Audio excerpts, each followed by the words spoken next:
really...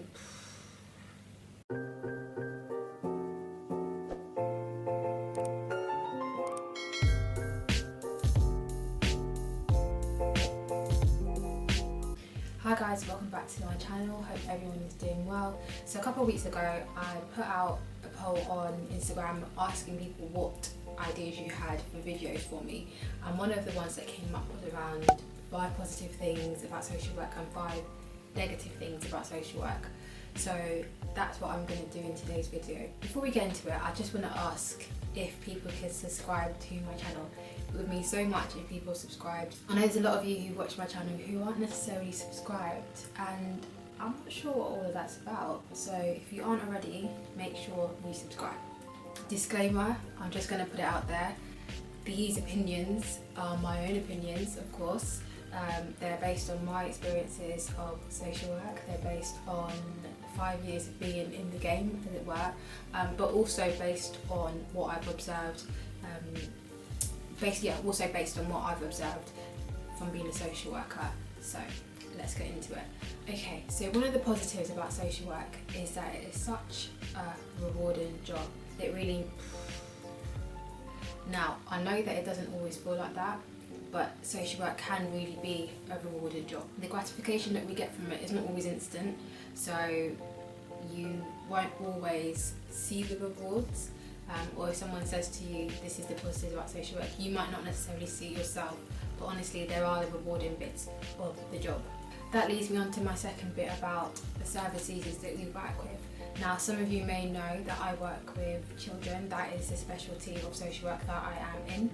And I love working with children, I honestly do. I love working with babies, I love working with toddlers, and I even love working with teenagers, which is a bit of a strange thing to like because teenagers can be challenging. But I love working with teenagers, honestly. I love the fact that you can meet them on their level. I love the fact that they're open. I love the fact that they tell it how it is. I love the fact that when you have a teenager and you really get to know them and they have that trust in you, you can really advocate for them because you're able to see more than just the stroppy teenager, or the teenager that doesn't want to listen, or the teenager that's always running away, or the teenager that's always taking risks. Another positive that I have about social work is that no 2 days are the same. Now, that could probably be a negative depending on which way you see it, but yeah, I love the fact that no 2 days are the same. I love the fact that I can go in on a Monday thinking that there's this one thing that I need to do and something else turns up.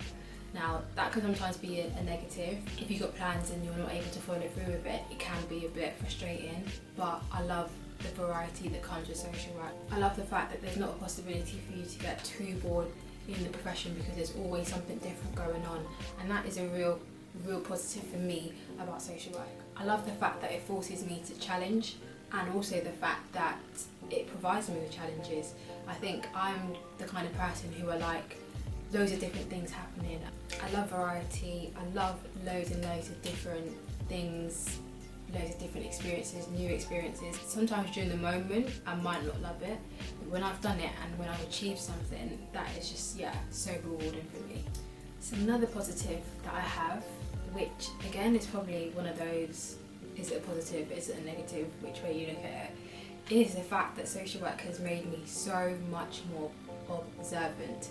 So I will find myself in situations, whether it's on a personal level, dating, whether it's just meeting people on a day-to-day basis, whether it's being in the supermarket, family, whatever. I just love the fact that social work has made me so much more aware of things. Again, positive or negative. I love the fact that sometimes there are situations where I find myself just being a social worker. I find myself doing mini assessments, so I won't find myself in situations that potentially I could get played because I'm a social worker. I've got my skills. I've got my communication. I've got my assessment skills. You know, those kind of things. That's also been a positive for me. So, the final positive that I have is about how multifaceted social work is. So you could either be a child protection social worker, you could work with substance abuse, you could work with domestic abuse, you could work with mental health, you could work with children, you can work with adults, you can work with learning disabilities. Social work is there's just so much of social work that I don't think you could ever get bored. And even if you did, you could easily then go to a different field and learn as you go. You can also have a great deal of experience in that field also. So you don't have to be, for example, confined to just working with children. You can go and do adults if you want to, but you don't have to be confined with working with children or like younger children. You can do older children if you want to, or you don't necessarily have to work with mental health. You can work with substance misuse if you want to, but also of course they all interlink as well. But yeah, I like the fact that there's a variety of that. So those were my positives. My negatives, do I want to use the word negatives? Because I don't want to put anyone off social work. What I would say is my realities of social work, again based on my experiences and based on what I have seen over the years that I have been a social worker. So one of the things that is a negative for me is how much social workers are undervalued. The fact that we don't receive half as much recognition as other professions for the job that we do, the really tough job that we do, can be quite disheartening. Attached to that also is the fact that a lot of professionals see social workers as the lead professionals, as the main professionals, as in you are that one person who is responsible for that service user. And my advice in those kind of situations, which is what I always do, is to make sure that you are drawing the professionals that need to be involved in that system, in that support system for that service user, making sure that you draw them in and making sure that they are accountable and that they have equal, if not more, if not less, role to play in how that service user receives support. So another reality, as I'll put it, is that social work can be a super stressful job. Probably a bit of an exaggeration, but yeah, social work can be a stressful job. And if you're not careful, and if you're not self-aware, and if you don't have that ability to recognise when things are getting on top of you, unfortunately, in the world of social work, you run that risk of burning out, which when you do, you are no use to anybody else, let alone to yourself, which is why I always say, and which is why I will always continue to say, look after number one. You are the main person that you need to look after. Yes, we have responsibilities, yes, we have duty of care, but actually, if you are not in a place where you're able to look after yourself, then there's absolutely no way that you can look after and manage somebody else's care. So another thing about social work is that you have to be professionally unprofessional. Does that even make sense? What I mean by that is that you have to carry yourself to a certain regard, to a certain standard, as it were, even when you're not in the office doing your 9 to 5. So you don't want to do anything that's going to jeopardise your registration, because obviously if your behaviour, if your conduct outside of work is not great, so then you run the risk of losing your social work registration and then you can't practice as a social worker. And sometimes I find that can be really quite hard, being that professional, unprofessional, because, and I'm going to give an example here, there are times with social media where I see things, and especially if it's about social workers, I swear to you, it touches a nerve. It touches a nerve when I come on social media and I see comments, I see people bad-mouthing social workers, I see people judging social workers, I see people with false narratives about what it is that we do. And I really have to draw on the strength of God for patience, because I have to restrain myself from commenting on things, because I am a professional at the end of the day, and also I just need to ignore it. I need to ignore what people say online, but it is hard. So another thing is the paperwork. The paperwork that comes with social work, or at least for me anyway, is sometimes too much. It's just too much.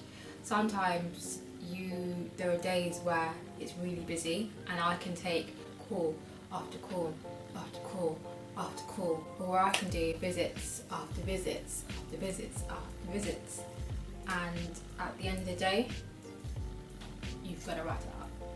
Yeah, you've got to write it up. And yeah, there are reports that have to be done, assessments that needs to be done, this, that, paperwork. I don't think there's a social worker out there, actually there might be, but I don't know if there's a social worker out there that will say to you that they love the amount of paperwork, the amount of admin that comes with the role. What I would say is that, does it get easier? What I would say is that it gets manageable if you're organised. If you're organised, if you're setting aside regular admin time, if you're making sure that you are spacing out your telephone calls, if you're making sure that you're not doing those back-to-back visits, then yeah, it can be a lot manageable. But I'm not going to sit here and say there aren't days when I am, swamped. And the last thing, I wouldn't say that it's a negative, it's just something that I'm mindful of, is that I can get really, really invested in / with my service users. So there are certain families, certain children, certain adults that you become really, really invested in. And obviously as a social worker you need to have empathy and sympathy, so I'm not saying it's a bad thing to be invested, but I think everybody has that one service user that you work with that even when you leave the office you still think about them. Or there are times when you take work home mentally because you might be worried, or you might be thinking about what they're getting up to, or you might be thinking, oh, I wonder if I could have done that differently. So that's something else that I've identified for me. As being, I wouldn't say it's negative, but just being something that I'm self-aware of as a social worker. And that's all of them. So yeah, 5 positives, 5 negatives. I hope you guys enjoyed the video. I hope it wasn't too doom and gloom. I tried to spice it up a bit. But yeah, if you have any suggestions for any videos that you guys want me to do, make sure that you either comment them below or send me an email or DM on Instagram. Also, don't forget to subscribe to the channel, like, comment, share, get your friends on board, get your colleagues on board, get whoever on board. And yeah, I'll see you guys in my next one. Thank you, bye.